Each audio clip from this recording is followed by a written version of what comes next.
एक शाम प्राची टीवी पर सीरियल देख रही होती है। तभी उसकी सास वहां आती है। अरे सीरियल में तो ऐसे मग्न है जैसे आज रात का खाना पड़ोसी आकर बनाएंगे। मुझे पता ही नहीं था आपने अपने बेटे की शादी पड़ोस में भी की हुई है। हैं? मतलब? मतलब इस घर में सारा काम बहू ही करती है, आप तो सिर्फ खर्राटे मारती हैं। अच्छा जी, फिलहाल तो तुम आराम फरमा रही हो, चलो जाओ, ये मेरे टीवी देखने का समय है। आहा, इसीलिए मुझे भगाया जा रहा है। सॉरी, अब तो बिल्कुल नहीं जाऊंगी। प्राची की इस बात पर दोनों सास बहू के बीच टीवी रिमोट के पीछे बच्चों जैसे छीना झपटी शुरू हो जाती है, जिसके बीच श्लोक भी काम से घर वापस आ जाता है। हाँ, आज मेरी चूहे बिल्ली की जोड़ी किस बात पर झगड़ रही है? अरे तेरे बीवी मुझे टीवी ही नहीं देखने दे रही। अरे तुम्हारी मम्मी मुझे खाना बनाने के लिए फोर्स कर रही है।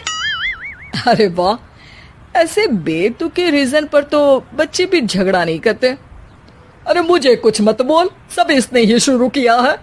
हाँ हाँ, जैसे आप तो बहुत दूध की धूली है ना। अरे बस, दोनों चुप।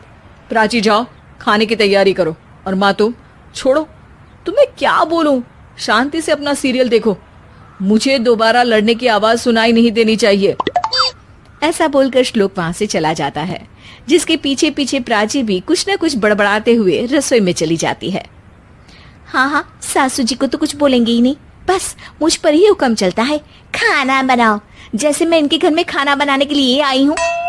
इसी तरह शाम बीतती है और रात को श्लोक और प्राची की सास खाना खाकर सोने चले जाते हैं, लेकिन प्राची गुस्से में कुछ खाए बिना काम में ही लगी रहती है। इस घर में किसी को घंटा फिक्र नहीं पड़ता, मैं खाऊं या भूखी रहूं। प्राची कुछ देर के लिए रसोई से बाहर जाती है और जैसे ही वापस आती है तो वहां दूध का भरा ग्लास देखकर हैरान रह जाती है। फिक्र पूरी है, बस दिखाना नहीं है। प्राची दूध पीकर सोने चली जाती है और अगली सुबह एक बार फिर सास बहू का कार्टून नेटवर्क स्टार्ट हो जाता है। ये तुमने ही किया है। अरे अजीब जबरदस्ती है, मैं बोल रही हूँ मैंने कुछ नहीं किया। दोनों ने मिलकर पूरे घर को पागल खाना बनाया हुआ है। यहाँ कोई नॉर्मल इंसान तो रह ही नहीं सकता, इसीलिए अब पड़ोसी क्या रिश्तेदार भी घर आने से कतराते हैं। और सुन बेटे, तू भी चंगा, तेरी माँ भी चंगी, तेरी बीवी भी चंगी, रिश्तेदार। हाँ जी, आपको नहीं पता क्या, गंगाधर ही शक्तिमान है, रिश्तेदार ही। हाँ हाँ, बस समझ गया। कभी जानवरों जैसे लड़ेंगी तो कभी जुगलबंदी करेंगी। भाई मैं आप दोनों के बीच में नहीं फंसना चाहता।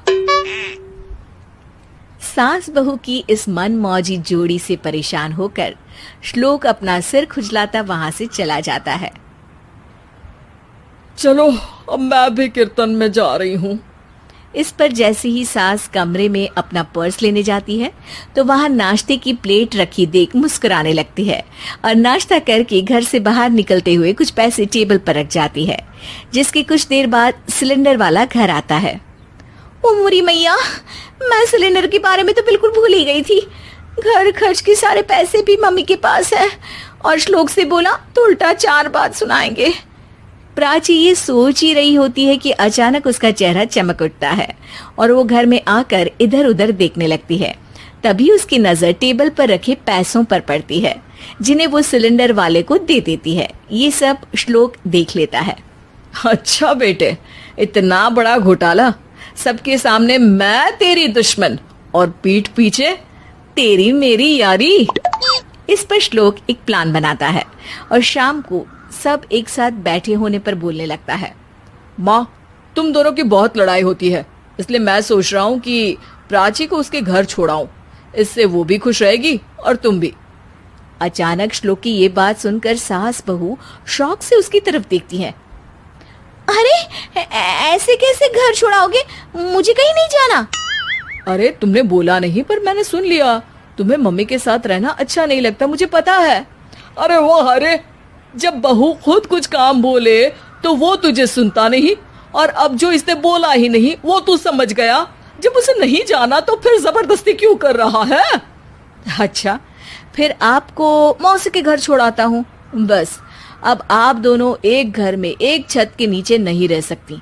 मैं इस टॉम एंड जेरी की जोड़ी को और नहीं झेल सकता है?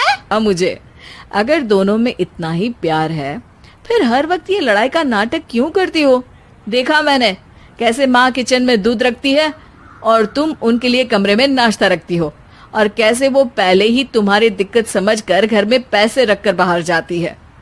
अरे भाई, इतना ड्रामा तो डेली सोप में भी नहीं होता जितना तुम दोनों ने इस घर में फैलाया हुआ है।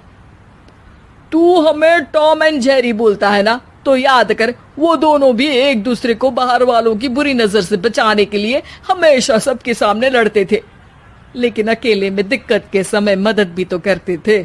बस हमारा रिश्ता भी कुछ ऐसा ही है। और वैसे भी अगर सास बहू में तू मैं नहीं होती तो दुनिया वालों को कहानियां कैसे मिलेंगी?